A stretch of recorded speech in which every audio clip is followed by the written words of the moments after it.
युद्ध के लिए तैयार है? तो जनरल सैम मानेकशॉ ने एक बेहद ईमानदार जवाब दिया। उन्होंने कहा, अगर अभी युद्ध हुआ तो भारत जीत भी सकता है और हार भी सकता है, क्योंकि उस समय मानसून का मौसम आने वाला था। पूर्वी पाकिस्तान में नदियों और दलदलों की वजह से सेना की गति बहुत धीमी हो जाती, लेकिन अगर कुछ महीनों की तैयारी मिल जाए तो भारतीय सेना पूरी ताकत से हमला कर सकती है। इंदिरा गांधी ने उनका सुझाव मान लिया और यही वो फैसला था जिसने युद्ध की दिशा तय कर दी। इन महीनों में भारत ने 3 महत्वपूर्ण काम किए। सेना की पूरी तैयारी, मुक्ति वाहिनी को मजबूत करना, अंतर्राष्ट्रीय समर्थन जुटाना। धीरे धीरे समय बीतता गया और फिर 3 दिसंबर 1971 की शाम आ गई। 3 दिसंबर 1971 शाम करीब 5:40 बजे पाकिस्तान ने भारत के कई एयरबेस पर अचानक हवाई हमला किया। इस ऑपरेशन का नाम था ऑपरेशन चेंगिस खान। पाकिस्तान को उम्मीद थी कि ये हमला 1967 के अरब इजराइल युद्ध की तरह भारत की वायुसेना को अचानक नष्ट कर देगा, लेकिन पाकिस्तान ने एक बड़ी गलती कर दी। भारतीय एयरफोर्स पहले से सतर्क थी। ज्यादातर विमानों को पहले ही सुरक्षित जगहों पर हटा दिया गया था, इसलिए पाकिस्तान का हमला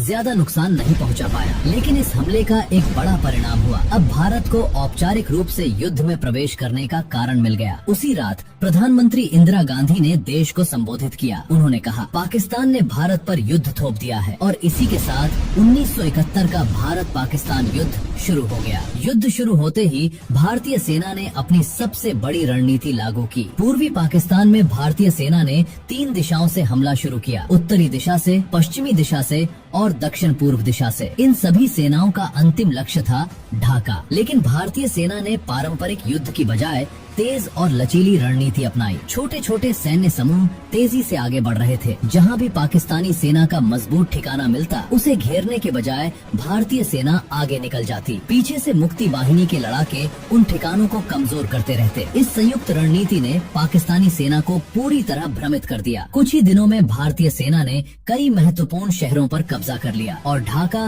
धीरे धीरे चारों तरफ से घिरने लगा। लेकिन इसी समय हिंद महासागर में एक ऐसा घटनाक्रम हुआ जिसने पूरी दुनिया को चिंतित कर दिया। दिसंबर 1971 के मध्य में अमेरिका ने एक बड़ा कदम उठाया। अमेरिकी नौसेना का 7वां बेड़ा बंगाल की खाड़ी की ओर बढ़ने लगा। इस बेड़े का नेतृत्व कर रहा था विशाल विमान वाहक पोत USS एंटरप्राइज। इस खबर ने भारत में चिंता पैदा कर दी, क्योंकि ये साफ संकेत था कि अमेरिका पाकिस्तान की मदद करना चाहता है। लेकिन उसी समय सोवियत संघ ने भी अपनी नौसेना को हिंद महासागर की ओर भेज दिया। अब स्थिति ये थी कि 2 महाशक्तियों की नौसेनाएं आमने सामने खड़ी थीं। लेकिन भारत ने अपने सैन्य अभियान को रोकने के बजाय और तेज कर दिया, क्योंकि भारतीय सेना जानती थी अगर ढाका जल्दी गिर गया तो युद्ध खत्म हो जाएगा और दुनिया के पास प्रतिक्रिया देने का समय भी नहीं होगा। दिसंबर 1971 के दूसरे सप्ताह तक भारतीय सेना ढाका के बेहद करीब पहुंच चुकी थी। पाकिस्तानी सेना के कमांडर थे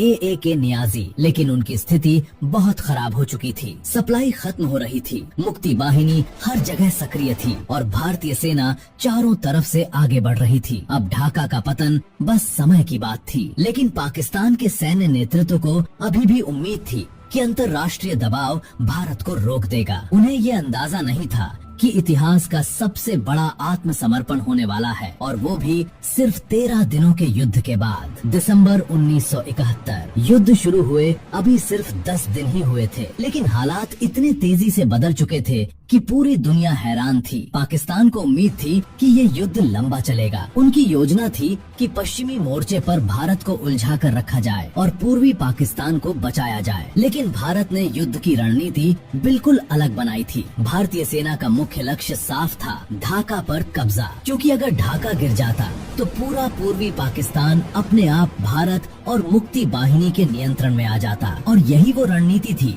जिसने युद्ध को बहुत तेजी से खत्म करने की नींव रख दी। पूर्वी पाकिस्तान में भारतीय सेना की कमान संभाल रहे थे जगजीत सिंह अरोरा। उनके साथ कई अनुभवी जनरल और अधिकारी थे जिन्होंने युद्ध की एक तेज और लचीली योजना बना। 11 दिसंबर 1971 पूर्वी पाकिस्तान के टांगाइल क्षेत्र में अचानक आसमान में भारतीय विमानों की आवाज गूंजने लगी। कुछ ही मिनटों में सैकड़ों पैराट्रूपर्स जमीन पर उतरने लगे। ये भारतीय सेना का एक बड़ा एयरबॉर्न ऑपरेशन था। इस मिशन का उद्देश्य था ढाका की ओर जाने वाले महत्वपूर्ण मार्गों पर कब्जा करना। इस ऑपरेशन में भारतीय सेना की पैराशूट रेजिमेंट के सैनिक शामिल थे। इन सैनिकों ने जमीन पर उतरते ही तेजी से आगे बढ़ना शुरू कर दिया। उनका लक्ष्य था पाकिस्तान